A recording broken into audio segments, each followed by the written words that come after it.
Welcome to Strip Coverlet. I'm Miriam Fort. And I'm Dalton Gentry. And we're here for a variety hour. A little bit of variety. That's normally my line. You're I've been welcome. thinking a lot recently about fatalism. Okay. There's something inherently to the human experience about fatalism. We are predisposed to fatalism. We're all going to die. Okay. You're going to die. Probably sooner rather than later. I'm going to die. Yes. So fatalists are just realists. And nihilists are just advanced. They're just ahead of the curve. It's a somber start to Variety Hour. I'm just saying. I was going to philosophically. actually yell at you to start this off about ruining opening lines, but that's fine. Ruining opening lines. Yeah, ruining opening lines. Continue your fatalism talk. I'll get back to it. I'm fine. So if nihilists, that's just the advanced class. What are we doing here? Just going through the motions, man. So there's an element of fatalism necessary to concluding each day, isn't there? You got to sleep. You do have to sleep. There's a little bit of fatalism in every day. Every 24-hour cycle, there's a little bit of fatalism. If you're lucky. Some of us don't sleep once in a while. So, me, working overnights, when most people are dead for their day, I got nothing. You got nothing? I got nothing. I don't know where I'm going with it. You don't know where you're going? I don't know where I'm going with it. Well, I'll let you know where I'm thinking here. As you say, some people go to sleep at night, Yeah. and Adrian stays up while they're dead. I am at about hour 20 of being awake. I got to work at about 7:30 this morning. I have gone home once to take the dogs out. It is now almost 1 o'clock in the morning.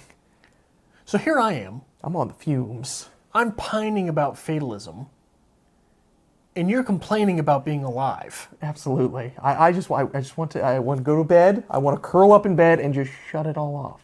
Just be done with it for another day. For another day? Have you ever given any thought about your own funeral?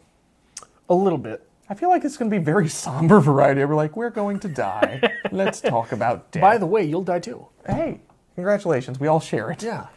No, absolutely. I've given a lot of thought about that. And like in true Dalton fashion, I don't want just a shitty, everybody come and be sad funeral. Yeah. It best be the biggest damn party this town's ever seen. Yeah. I have requests for songs that have to play. Yeah. Like, I don't want to be the creepy one and be like, oh yeah, make sure I'm in a nice chair sitting up there. No, that's creepy as hell. Put me in the casket, burn the body. I don't care. I'm dead. I'll be cremated. I don't care. You put a nice little picture up there, put a nice glass of scotch next to me, and you just have a good fucking time. Tell old stories, have some laughs, play good music. Yeah. You know what would be interesting for a turd bird like you? With an affinity for something as Halloweenish as Rocky Horror Picture Show. What's that? Don't have parties every year. Have a yearly funeral for yourself. Funeral for yourself? Oh my God, that's a brilliant idea. Yeah. Have a yearly funeral for yourself. And you get to attend your funeral. Okay, so here's the thing. Okay, you gotta... Everyone has to say something about you, which you would love. Nope. No, Dalton. Hold on, listen. You have to work the Dalton mindset. Dalton loves that idea, but he doesn't want people to know that's the idea. If they all want to come and mourn and say nice things about him, about it. But he can't be the one to say, come mourn and say nice things about me. You have to plant that seed. You have to plant that seed so that everyone does it, but you can't explicitly say that's what you want done. You can't explicitly say it. Megan, you're watching this. Hi. Throw Dalton a funeral next year. I would love an OPI. We threw Josh a super soft 30th birthday party. I talked about this on the channel. A little bit. I don't know if that might have been in the variety hour we lost. Went great. We threw him a birthday party for his 30th birthday in the theme of a 6-year-old girl's princess party. Wonderful. For my 30th birthday, I would like a funeral.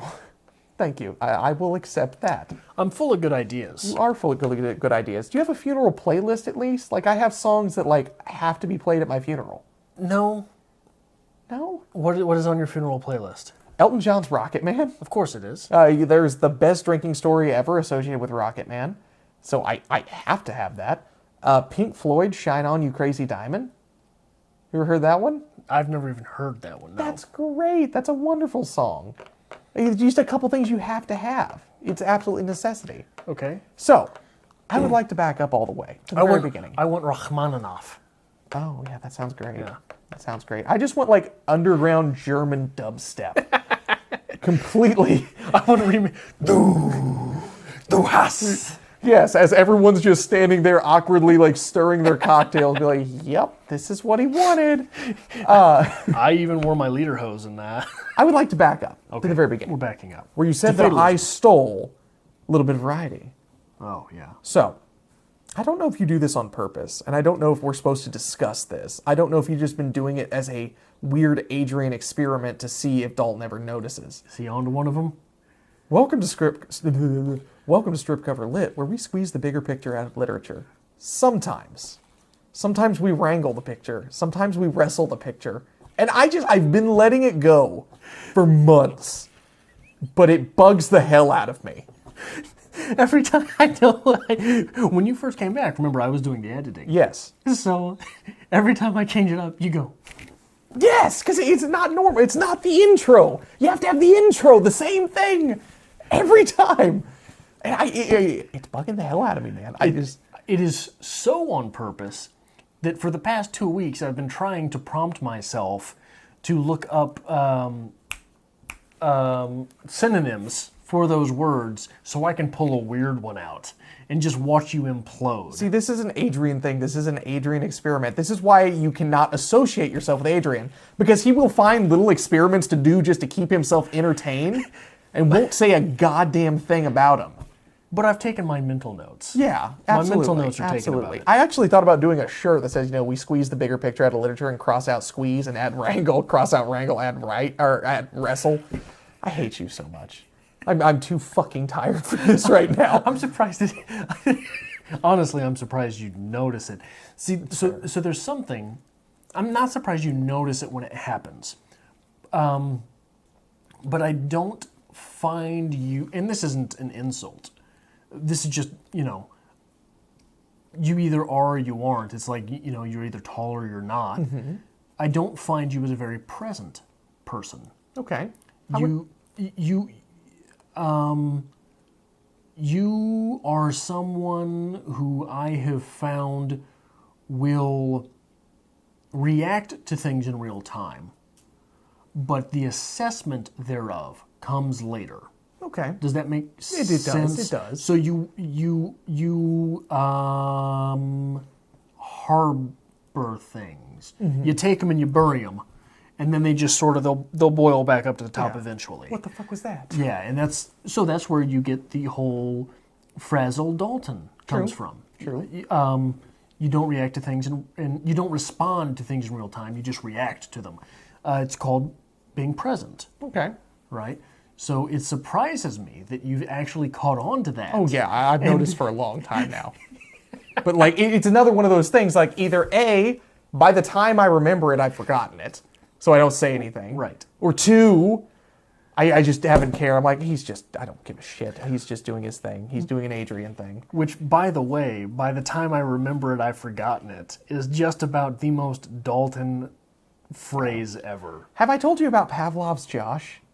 No. Where, I have come absolutely certain full circle that you have embedded yourself within my brain.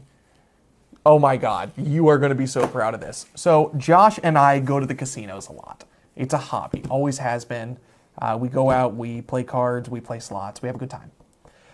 We were going to go on a trip to Vegas for a bachelor party. This was Vegas 1 of this year, way back when. And I got it in my fucking mind that I'm going to have Pavlov's Josh. So I get me a little notebook and I write down this list of phrases to trigger Josh into spending more money. And we go to the casino, and Josh loses his money, which always happens. And I say, well, Josh, I didn't hear no bell. Go home, check off, see if it worked. If he went to the ATM, it worked. He gets a check mark. If not, we move on. The next time we go, but Josh, do it for the senoritas. Check mark if it works. continue forward. And the only thing that triggers Josh is if you look him in the eye and say, Josh, you got to fight him. You can't let him win. You got to fight him. I even had one where you don't say anything at all. When he loses his money and he goes, God damn it, I hate this place. I'm never coming back. You just turn and look at him. I did this for about 6 fucking months. 6 months of Pavlov's Josh until we get to Vegas. And I have told everyone else in the bachelor party about it, and Josh has no fucking idea. And he runs out of money. I say, Josh, we're in Vegas. You fight him. Fight him, Josh. He goes, you're goddamn right, I'll fight him. Goes to the ATM, pulls money, puts it in the machine. Everybody applauds. I tell him about it, and he just gives me that stare. He's like, I fucking hate you. I've spent my entire life savings these past 6 months, you son of a bitch. He's like, you literally have been trying to ruin my life for your entertainment. I'm like, absolutely. By the way, I'm increasing your rent next month. Times is hard.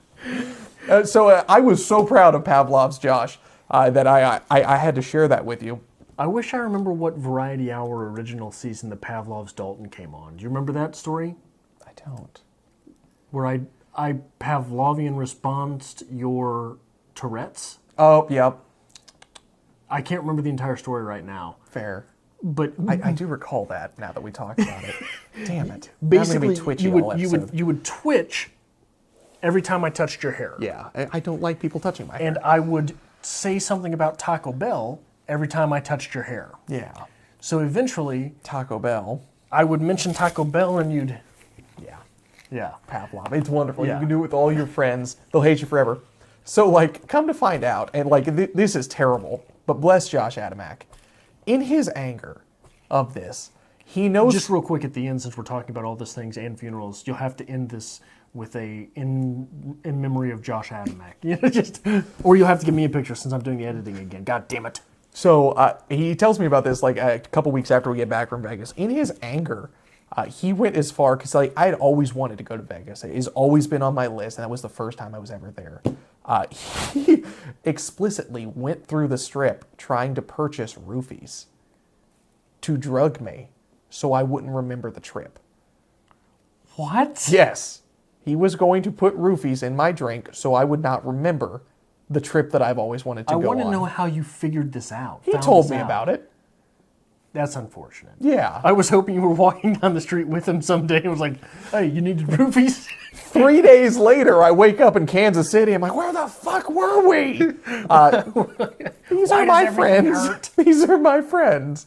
That's why I don't have friends. It's a fun life. It's exciting. I don't need anyone to laugh at me having Pavlovian response to you but me. Fair enough. That's all I need. That's all the happiness I need in life. Whatever works. Knowing that for every you. time I say Taco Bell, Dalton twitches a little bit. I do. Even when I go to Taco Bell, they're like, can I help you? I'm like, oh, no. You might.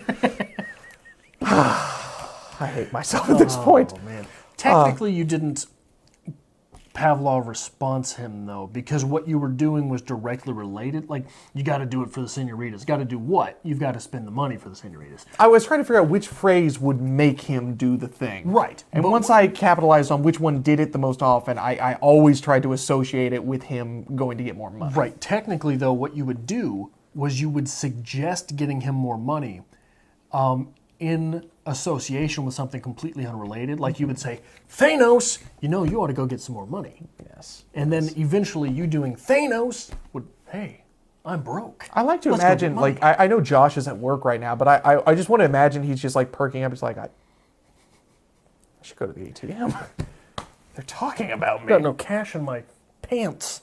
So speaking of Josh, okay, so we're always playing around with ideas of like new video projects, new channels, new ideas, things that would be fun, things that would we think would go over well, would be entertaining. And so far, all we do is talk about books. All we do is talk about books. That's what we like. So whatever.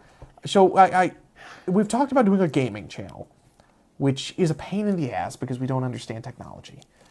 We're getting closer to the idea of that. We've upgraded some equipment. We have some ideas. I've got some contacts of people who do this. I've done some research. Adrian has looked at it. He knows what a game is. I know some titles. Board games. Board of what? Board games are hugely popular right now. It's such a hipster thing, but they are so popular. Like there are bars now that just exclusively have board games. You go get a drink and play board games. That's all you do. Yeah, the hipster coffee house that I went to had a wall of board games that you could pull off. And I know people have... There is no poetry in board games. People have gotten to the point of live streaming board games, which I think is a great idea. And I think the setup would be very easy. And I think it'd be really fun to do new spins on things. So get together, have a couple libations. Everybody's in costume. Play Risk, but everybody has to play as a world leader. Play Clue, but everybody's in character as Clue characters. I think it would be a riot. I think we have to play Clue, everyone dressed up as a different Tim Curry character. I would be so about that. Yeah. I would. Does Tim Curry have more characters? Pennywise. Do you know the story behind that? No. Okay, Tim Curry, a man amongst men. Frankenfurter, Pennywise. Was never credited for being Pennywise. Really? He wanted to keep the atmosphere of the creepy unknown, so he is not credited with being Pennywise and will not acknowledge it to this day. Really? Absolutely. Good man, Tim Curry. Good man. But we could have a lot of fun with that. Someone would have to be Tim Curry from, what's the movie where he played the devil? I know what you're talking about, but I couldn't tell you what movie it is. That would be extensive. Yeah. It's a Tom Cruise movie, isn't it? I don't. What else has Tim Curry been in? He's a bit player in almost everything. Yes. One of us could show up as the marzipan pig. I don't know what that is. I know you don't. You're not a real Tim Curry fan. Nigel Thornberry. Nigel Thornberry. Oscar. He was an English teacher, a speech teacher, something like that, in a movie called Oscar with Sylvester Stallone. Okay. I think we almost have to find a writing-based board game, some kind of literary board game, maybe even if it's just like literary trivia. Maybe we'll make one. Maybe we'll make one. Everybody has to come in literary characters. I'll be Sylvia Plath. It's fine. It's fine. What else you got going on, Adrian? Well, you had other ideas for board games, didn't you? I do. I don't. We have. There's so many options. What was Life? You had an idea for Life, didn't you? Well, I talked about millennial life. I think if you had an idea of millennial life, because everybody's talking about millennials, how difficult it is. Millennial life, and then bless Megan for help brainstorm this idea here. Life. But everyone has to play in the respect of their different generation. So you have the millennial player. We're going to draw from hats. You're going to have your person from the 20s. You're going to have your baby boomers, things like that. But you have to play the game in the style of your character. So if you're a millennial, immediate debt. Yeah. If you're a baby boomer generation, you're going to skip college, go straight to the workforce. And never save money. Never save money. Spend every penny you have. I think it would be a blast. I think it would go over well. I think it would be fun. If you're the player from the 20s, every time you roll the dice, you have to take a shot. So the 20s are coming. Yeah. The 2020s. Yeah. We have mulled the idea a long time, and I know you're not going to show up, of having a Roaring 20s party. Everybody comes dressed nicely. We emulate the 20s. We serve bourbon. We serve gin. We have a great old time. I will come. I will stay in the attic, and you'll call me Gatsby. Whatever makes you happy. I think I have a green lava lamp you can just put up there. Just we can look through the window and be like, oh, he's up there. I know he is. I think it'd be a blast. I think it's a great idea. We went to a jazz club down in Kansas City, and it had a very 20s feel about it. I know I've talked about it, but it's a fun feeling to capture that. Yeah. And here's hoping that we just continue to repeat generations, and we're about ready to move into the Roaring 20s. And then maybe by, the 40s or so, we'll have great writerhood. Well, I'd like to live in the 30s. The 30s were a great time. They were wonderful. I basically live in the 30s. You really do. I'm just a little disappointed that the 60s, I'm going to be the old guy in the 60s. That's upsetting to me. I even have a straw broom right as you walk in the door. What's wrong with a straw broom? It's from the 30s. Is it? Yeah, just move past it. No, that's the only kind of broom that I've ever owned. Well, yeah, but do you have it right next to your door? Like you're going to wipe out That's where the dirt from someone's steps? We're going to sweep this town clean. Yeah. No, my broom cupboard is right by the door, but I don't buy other kinds of brooms. Those are the best ones. I figure 2 years from now, we'll just all have to talk like this, eh? I hope so. Now on Variety Hour. I'm really excited about this week on Strip Cover Lit. Brooms! Dalton's so tired he's delirious, so we're going to talk about brooms. Brooms. I hate my life right now. Dalton, you kind of look like a broom. Do I? Oh. Yeah, you kind of look like you got a broom here and a broom here. You're like, you just don't have the handle. So I've come to terms with myself that now that I can have my beard as long as I want. Oh, no. Yeah, I'm going full lumberjack and hopefully wizard by this time next year.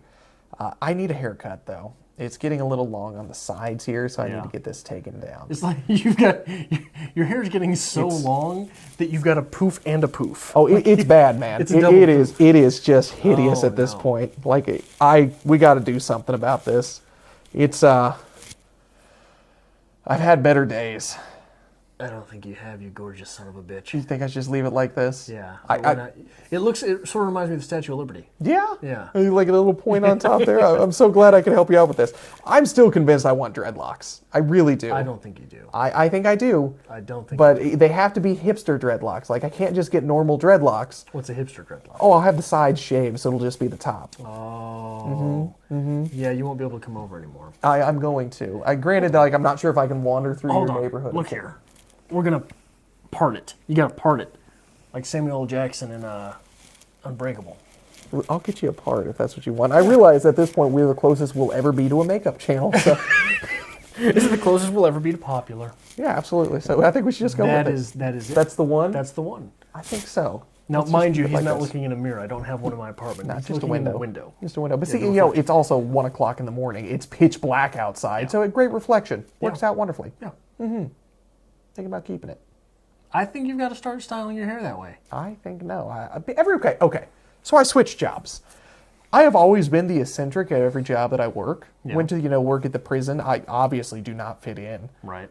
So I've always been the eccentric. I'm at the point now where I don't think I'm the eccentric. I'm the one like, he's just don't talk to him. It's fine. You're the one that all the mothers sworn their kids against. I think so. Yeah. But I come in with this beard, this hair, earrings, and everything. But I always dress nice. Wore a nice sweater today. Very good sweater. Sweater. So yeah, I don't know. I have to find some way to work someplace called Under the Bridge, so that I can be known as the troll I am. Yeah. Yeah. I'm not a good person, man. Almost got in a fight with a drunk the other night. Okay, well, it tends to happen when you're around drunks. Fights ensue. At work? No. Yeah, working retail? No. It's 3 a.m. on a Tuesday, and some drunk guy's in there, and he's being lippy, and I'm just trying to get him to leave. And then I do the thing where, look, I'm not breaking eye contact, right? Intimidation. So the thing is with drunk people, when drunk tough guy is ready to go, he doesn't want to go. He's going to get a lot tougher if you show some sign of weakness. And when you're drunk, you don't look at regular signs of weakness. You look at lizard brain signs of weakness. So when he's telling me he's going to kick my ass and this, that, and the other, I just maintain eye contact. And every tough guy these days is a Hollywood tough guy. Yeah. So eventually, he knows he's not going to win, and he knows, like, I'm not the biggest guy in the world, but I'm just meaty enough that 98% of the population has to think about it before they decide some physical altercation is going to happen. What right? a smooth 98% you slipped in there. But so he decides that it's time to go, and you know what he tells me? That's what I thought. Gotta get that last word in. Yeah. I am the exact opposite of person, where 98% of the population's like, yeah, I can fuck him up. That ain't a problem. Look at that corn-fed hipster. I can fuck him up. Corn-fed hipster. Corn-fed Post Malone. However, I think we may have mentioned this from time to time. I can handle my own. I boxed for years. Yeah. So that's always something that makes people very uncomfortable. I was at a party one time. My good friend Jeremy found a pair of boxing gloves just like in the house, and he like threw some at me. He's like, "You want to go?" I'm like, "Yes, I do." You sure you do? Yes, I fucking do. So like we put the gloves on. He's digging around. Like I get into a boxing stage. He's like, "What are you doing?" I'm like, "Let's do this." I love your Jeremy voice, and I hope you watch it. What are you doing? He does watch the show. It's better. I'm so happy right now and delirious. I hate life. I love that moment right there is on film. You're welcome.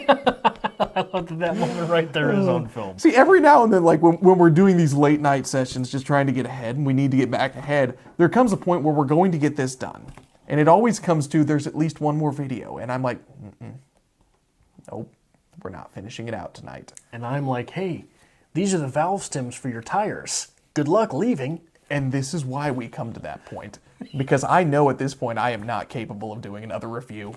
Not at all. I'm not really either. I think I've made this example on the channel before. I don't know the exact numbers, but people who participate, they've put people who participate in chess tournaments. They've hooked them up to like how many calories are you burning, watches and things, burn an inordinate amount of calories because this thing uses so many anyhow. So when you're in something that is strenuous in this way, you're burning a lot of calories, you're going to wear yourself out. What we're doing is we're sitting down and we're not just talking about something, and we're not just talking about something we know, we're talking about something we know, and we're talking about it on a literary level, and we're talking about it later than we read it. We didn't just read these things, right? So we're having to remember and channel our memory through our notes of what is written down. You know, so it's a lot more, it's more tiring than it sounds. And I know we're done at this point because I have no idea what you just said, but I have been reading the same can of large pitted black olives for about 20 minutes now. They were on clearance. If you look right to the right of those, there are 4 jars of green olives. I love olives. I am an olive fan. Meats, cheese, wines, and olive. Live for days. Yeah, I will get up in the middle of the night and just eat green olives. Just spoonfuls of green olives. That's a little weird. That is not weird. I used to come home, I love dirty martinis. Love a dirty martini. And Josh and I, about once a week, would have martini night. Yeah. Until it got to the point, like, we would buy an entire large jar of olive to eat 6 of them, but drink all the juice.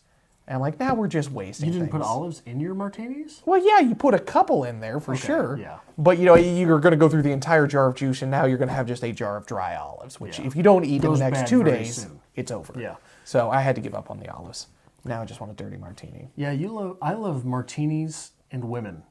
You love dirty martinis and dirty women. Fair. I'm just kidding, Fair Megan. statement. Don't come after me. Fair statement. I'm done at this point. Please end us. Please end put me out of our misery. I would like to end you. Please so, end. I began this video with a talk on fatalism, and I'm going to end it with a talk on fatalism. Dalton, you know, eventually, if you're not feeling life anymore, you just come to my apartment, and I've got some plans written up. Okay. I've got some notes taken. That's a very weird statement if you're just not feeling life anymore.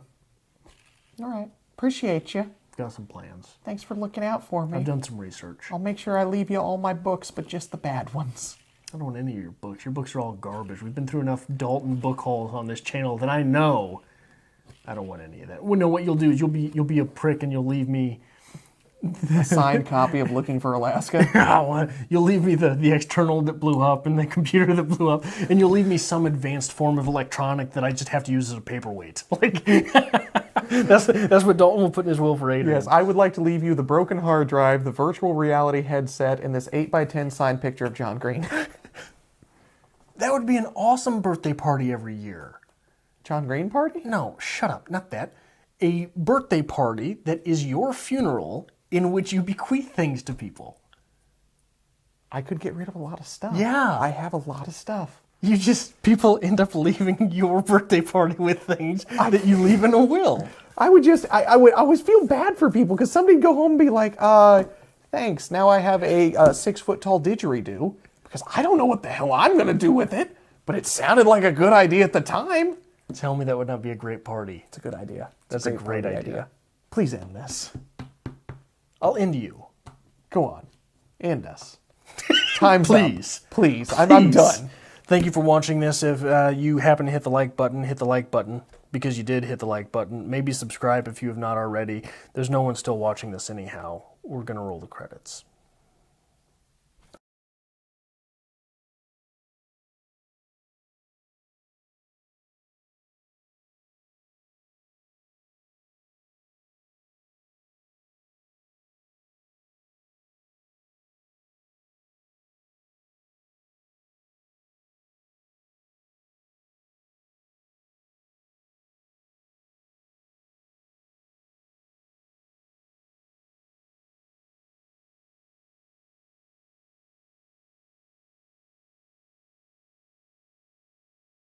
You look like a madman. Thank you. You look like a homeless madman with supervillain power.